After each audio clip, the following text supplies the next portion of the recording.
Igbo mụrụ nze, Igbo mụrụ ọzọ, ekene m unu.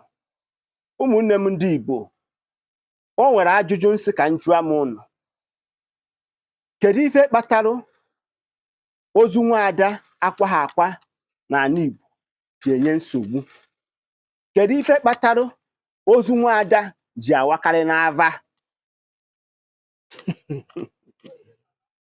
Ndị Igbo be anyị si na anọkọruo were eru ya n'udene atọtue ngịga. Ụmụnne nye m ntị gị na achọwa ịkọwara unu. Ọrụ mbụ ka m kọwara ndị Igbo anyị, ka gị bụ onye na-egere m ntị gbasakwara m ozi a. Unu mana unu bịa n'ala Igbo, na ọ bụrụ na nwaada aga ije di, obicha be di ya nwa, maọbụ nwaada agaghị ije di nọ na ngwurube nna ya bicha ndụ wee nwa, ọ bụrụ na ikpoghị ya okenye dịka nwaada, ma anụ na ya bụ ife na-enye nsogbu nke ukwuu. Maka nwaada ọbụla akwa ha akwa etozughị oke n'ụwa mmụọ. Onye ka ọ ga-abụ ya bụ nwaada ga-eme gịnị? Ga-enwe obi ndidi. Ọ bụrụ na ngwuru ahụ na ngwurube di ya ahụ na ụmụaka na pere mpe maọbụ ngwurube nna ya na onwebeghị onye aka dị ife, ọ na-enwe ndidi. Ikekwe a ga-akpọ ya n'ozu ọkpọọ, maka ndị si the old things are passed away, behold the new things have come. Ndị ụka unu forget ya na ozu nwaada na-enye nsogbu n'ala Igbo. Jụọ na-ese ka unu chọpụta ife m na-ekwu na eziokwu ka a asị. Nwaada ga-enwe obi ndidi. Ọ bụrụ na ndị nọ na ngwuru ahụ etolitebe mewe ọfụma, ọ ga-ebido mee gịnị? Na remind va with a different kind of sign, mysterious things nwere ike ị na-eme na ngwuru ahụ.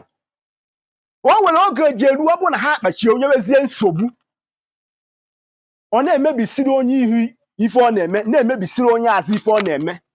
Ọ ga naanị niganiganiga, ọ ga na-agba niganiga na mmadụ ma na mmụọ. Onye bụ mata burugbuo ejere n'ava, eje jụwa ese, eje baa ya afa. A ga-agwa ngwuru ahụ na o nwere nwaada akwa ha akwa na-enye nsogbu, na o kwesịrị ka ekpo ya okenye.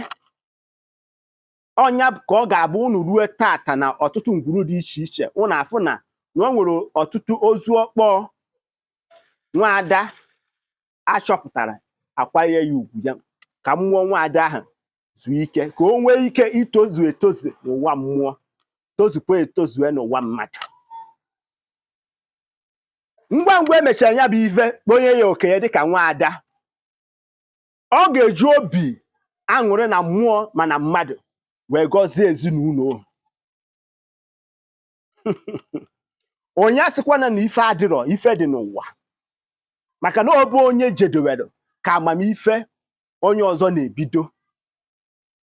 Ama na nkụzi a na nkọwa a na o kwere gị nghọta maka ife kpatara ozu nwaada ji awa n'ava n'ala Igbo. Ndewo na igere m ozi a. Ọ bụrụ na ọ bụ mbọsị mbụ, asị gị nnọọ sonyere m ife m na-eme na my Facebook page, and also gaa na my YouTube page, tinyere m akara subscribe ma on your link notification bell, so that anytime you come across my video, you can able to watch it. I am still remain your humble servant, Maazi-UC. Ụmụnne m ndị Igbo, ka ọ dị ka ọfịa amaghị enwe. Ndị be anyị, ndewo.